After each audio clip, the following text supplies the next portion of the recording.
Fox 11's Nicole Menner is joining us from the Fox 11 Fieldhouse tonight to talk about Aaron Rodgers because he's not going to be playing in it, but he also did not practice today, Nicole.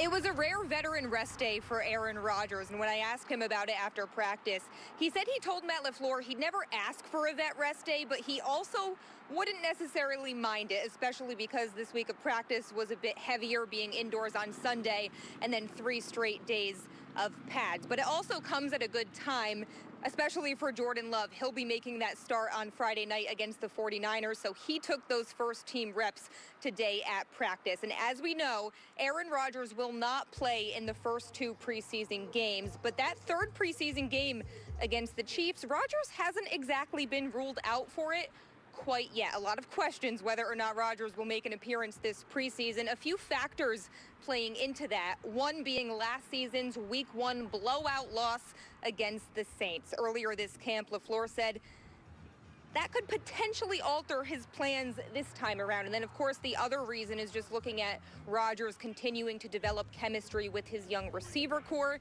and that ever-changing O-line. But Rodgers spoke about preseason playing time at practice today, and he said he doesn't see a benefit to playing, but he especially doesn't see any benefit to playing for just a few snaps.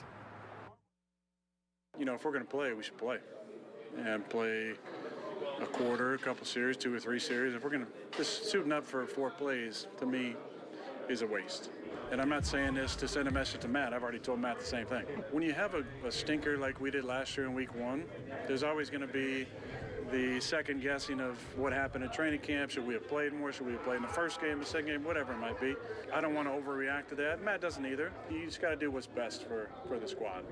And Matt's going to do that. He's going to lean on, you know, the leaders of the football team. And if he feels like we need to go out and play, we'll go out and play. But I don't want to just go out and play 3 plays. That, to me, is a waste of time. The last time Rodgers played during the preseason was back in 2018, but it sounds like LaFleur and Rodgers will discuss it after Saints Week, which is next week. And as Rodgers said, we will just have to wait and see. Reporting live from the Fox 11 Fieldhouse, Nicole Menner, Fox 11 Sports.